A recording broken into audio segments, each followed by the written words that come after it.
Thank you very much, Terry. I was very intrigued by your last sentence when you said you described the United States, China as being in a marriage. Well, that's food for thought. I like the fact that you began by asking whether a declining America could be a threat to a rising China. And I want to share with you, Terry, the fact that in October last year, I was privileged to have been invited by the China Foreign Affairs University in Beijing, I think Nian was with me, to give a public lecture on US-China relations. It was a fascinating experience. At the end of my lecture, I was asked many good questions by the student, and one of them is it better for China to face a declining America or a revitalized, a resurgent America? And I said to the student, a declining America is a greater threat to China. And my explanation was that if America were in decline, America would be insecure. It would probably become protectionist.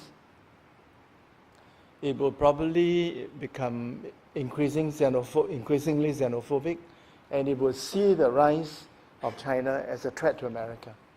But America that's resurgent, that's confident, would not see China as a threat. So I don't know whether I persuaded the student. That was my view. I've deliberately kept my good friend, Professor Huang Jing, to the last. And I want to explain why. First, to the young people here, all of you know who Jeremy Lin is, right? Yeah? You all know who Jeremy Lin is. Well, like Jeremy, Huang Jing also went to Harvard.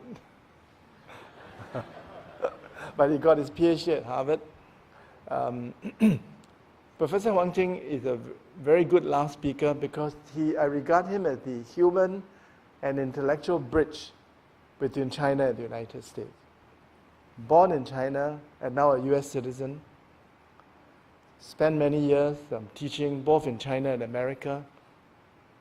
He's one of these unique intellectuals who is respected and trusted both by the people in America and the people in China. So Jing, it's a great pleasure to have you with us here.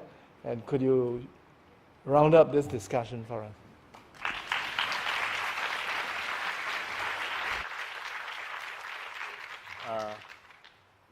Thank you so much. It's a great honor and privilege to stand here, share my view with you.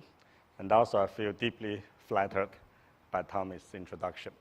So again, the question is that, will the US live in peace with a rising China? And the answer to that question is yes and no. We know that yes, Ambassador and the previous speakers already gave us the reason why United States will be able to live in peace with a rising China. But the answer could also be no, because we know, number one, conflict interest is inevitable. Number two, like Ambassador Ko just said, a rising power and established power often end up in a war. That's what history teaches us. We know that as human beings, we can only learn lessons from history. We can never learn lessons from future. So history matters. We know nothing about the future because that's why future is so intriguing and attractive. But let me twist the question slightly. That's a lesson I learned as a professor. If we ask the question this way, under what conditions will the United States of America live in peace with China? Or under what conditions United States and China will get into a confrontation? That really matters. I always say a smart question is always under what conditions. Will the water be boiling? No, but under what conditions the water will be boiling?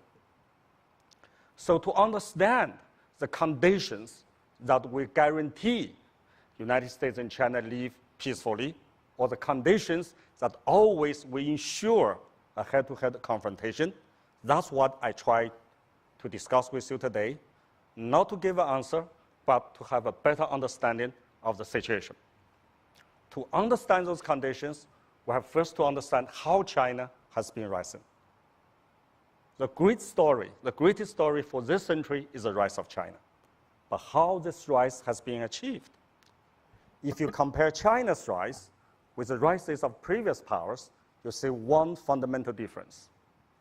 That is, from Great Britain, Germany, United States, Japan, Soviet Union, former Soviet Union, you see those great powers rise to the global power status with a condition, that is, they all have a military that is capable of fighting massive wars far beyond their borders. That is, they have this military capability to fighting global wars as a precondition for the rise. But if you look at China in 1980s, in 1990s, even now, China does not have this kind of global capability. I mean, military global capability. In other words, when China began to rise, Chinese military, the People's Liberation Army, could not even fight a war 200 miles beyond its border. So this condition was not there, is not there, and in the foreseeable future will not be there. But China has been rising. Why? Because China has adopted a different path of rising. That is, China achieved its rise by joining us, integrating China into the existing international system. Keep in mind, this international system was established by the Western powers based on market economy and led by democracies. So it is now China's system in the first place. That's why a precondition for China's rise is not military power, but change, reform. Change China first, so China can be accepted to the system. That's how China rises, integration. Fortunately for China, and fortunately to all of us, that is also America's policy. From Jimmy Carter to Ronald Reagan, Bill Clinton especially, and even George W. Bush, and now President Obama. America's policy, maybe some differences, but a fundamental policy of America towards China is to get China in, not to keep China out. That's how China rises. And then we have three consequences, which has a fundamental impact in our future. Number one, of course, before China even capable of challenging this international system, it has already become a stakeholder of the system. That's why Bob Zoellick made this famous speech in September 2005, that China has become a stakeholder, not just for this existing international system, but for global peace and stability, because it matters for China's continuous rise. And second is interdependence between China and outside world, especially between the United States and China. This interdependence is a great progress we ever achieved. 20 years ago, the world peace was hijacked by nuclear warheads between United States and Soviet Union, former Soviet Union.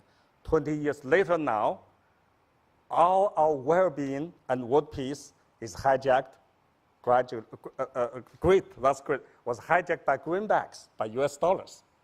What a progress we have achieved. The third consequence, of course, I agree absolutely with the ambassador, that is containment has become a history. How can you contain someone who is already part of your system? How could you contain someone who is sitting among us?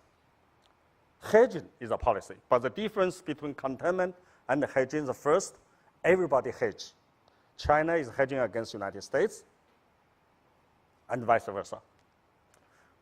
Secondly, containment by nature is offensive. It choke you to death gradually. Hedging by nature is defensive, just like Professor Zheng Nian said. If you still go into the right direction, we can live in peace. But of course, if you go into the wrong direction, we'll do something to stop it.